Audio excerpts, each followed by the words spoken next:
অৰাজক বাংলাদেশত আৰু এজন ৰাজনৈতিক নেতা গুলীয়া হত্যা। ঢাকা মহানগৰ উত্তৰ স্বেচ্ছাসেৱক দলৰ নেতা গুলীয়া হত্যা কৰিলে দুৰ্বৃত্তই। দুৰ্বৃত্তৰ গুলী নিহত হ'ল আজিজুৰ ৰহমান মুছাব্বিৰ। বাংলাদেশত চলিত সপ্তাহত ৰাজনৈতিক নেতা গুলীয়া হত্যা কৰা এয়া হৈছে দ্বিতীয়টো ঘটনা। জছুৰ চহৰত বিএনপি নেতা আলমগীৰ হুছেইনক গুলীয়া হত্যা কৰাৰ পিছত বিএনপি স্বেচ্ছাসেৱী শাখা স্বেচ্ছাসেৱক দলৰ নেতা আজিজুৰ ৰহমান মুছাব্বিৰক গুলীয়া হত্যা কৰিলে দুৰ্বৃত্তই।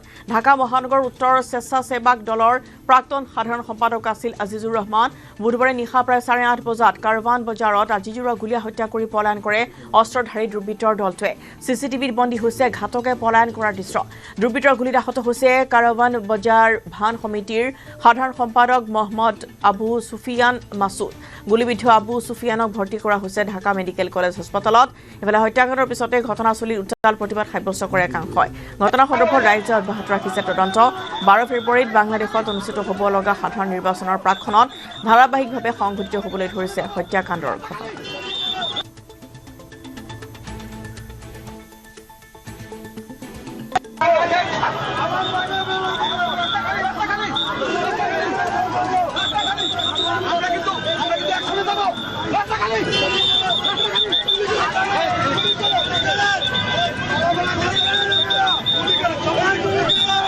জামাত শিবির সরাসরি পরিকল্পিতভাবে তাকে গুলি করে হত্যা করছে। যথেষ্ট প্রুফ আছে আমাদের কাছে জামাত শিবির যে গুলি করছে। গতকাল রাত 10টার দিকে মুসাব্বির বাসায় ফেরার পর মুসাব্বিরের এক কর্মী জামাত শিবিরকে বাধা দিছে যে আপনারা ভোটার আইডি চান কেন এবং মোবাইল নম্বর চান কেন, আপনারা চাইবেন ভোট। এটা বলার কারণে জামাত শিবিরের একটা টিমের সাথে বার্গেনিং হয়েছে। বার্গেনিং এর পরবর্তীতে জামাত শিবিরের এই থানার আমির উনি আসছে, ওনার নাম ইঞ্জিনিয়ার নোমান সম্ভবত, ওই ভদ্রলোক আসছে। কিন্তু জামাত শিবিরের যে শাখাটা উত্তপ্ত গরম পার্টি, ওরা 3 থেকে 400 লোক জনাইছে আপনার পুরা কাজীপাড়া ঘেরাও দিছে এবং মুসাব্বিরের যেই ছেলে প্রতিবাদ করছে যে আপনারা ভোটার আইডি চান কেন, মোবাইল নম্বর চান কেন, আপনারা ভোট চান, ওই ছেলে মুসাব্বিরের ব্যানার দেখছে।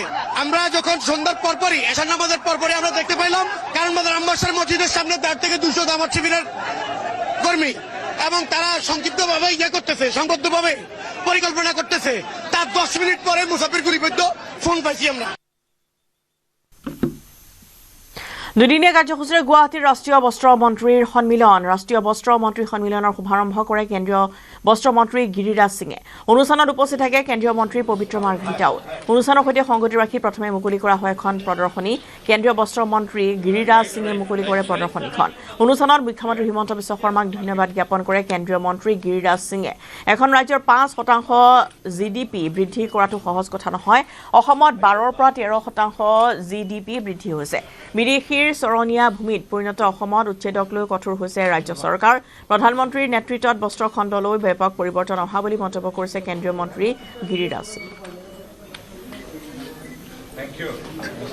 आसाम ये नॉर्थ ईस्ट को हमने टारगेट किया है कि नॉर्थ ईस्ट का हैंडलूम और हैंडीक्राफ्ट ये बहुत बड़ी ताकत है और पूरे देश का आधी ताकत हैंडलूम और हैंडीक्राफ्ट का अगर है तो नॉर्थ ईस्ट, और नॉर्थ ईस्ट को बेस मान करके एक पायलट प्रोजेक्ट भी हमने गुवाहाटी में शुरू की है जो पूरे नॉर्थ ईस्ट में उसको लागू की जाएगी।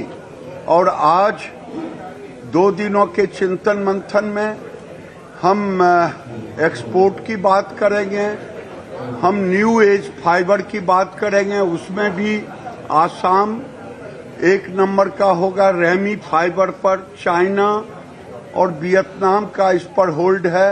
अब आसाम उसको रिप्लेस करेगा। वैसे मैं लीलन फाइबर को भी नॉर्थ ईस्ट के रूप में रखा हूं। अभी तक हम 45,000 मेट्रिक टन बाहर से इंपोर्ट कर रहे हैं। ये हमारा लक्ष्य है कि 7 करोड़ रोजगार देने का, 6.5 करोड़ से 7 करोड़ 30-31 तक।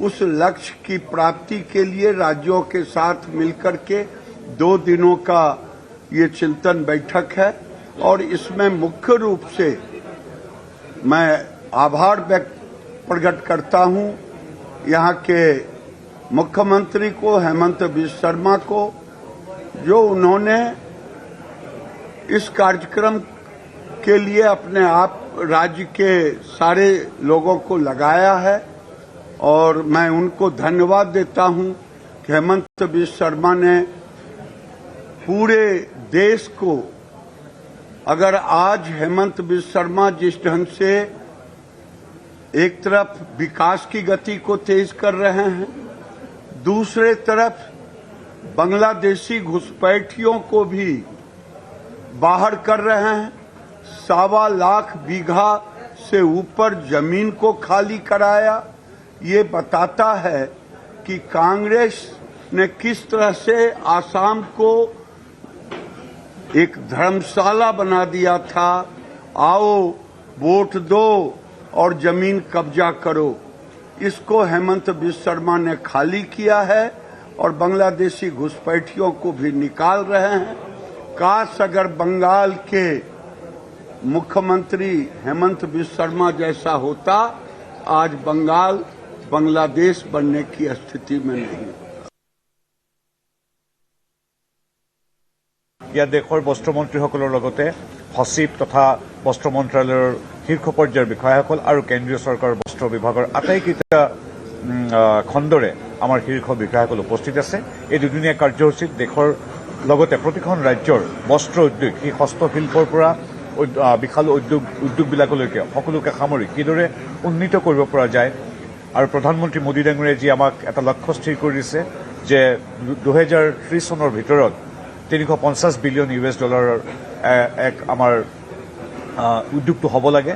গতিকে এই লক্ষ্য প্ৰাপ্তিৰ বাবে আমি কি ধৰণে আগবাঢ়িম তাৰে এক চিন্তন মন্থন বৈঠক আজিৰ পৰা আৰম্ভ হৈছে আৰু সন্মানীয় গিৰিৰাজ সিং ডাঙৰীয়াৰ লগতে মধ্যপ্ৰদেশৰ মাননীয় মুখ্যমন্ত্ৰীও ইয়াত উপস্থিত আছিল। গতিকে এতিয়াৰ পৰা আৰম্ভ হ'ব চিন্তন মন্থন বৈঠক আৰু ইয়াতে ভৱিষ্যতৰ ৰূপৰেখা ৰাজ্য আৰু কেন্দ্ৰ চৰকাৰে কেনেকৈ আগবাঢ়িব তাৰ ৰূপৰেখা তৈয়াৰ কৰা হ'ব।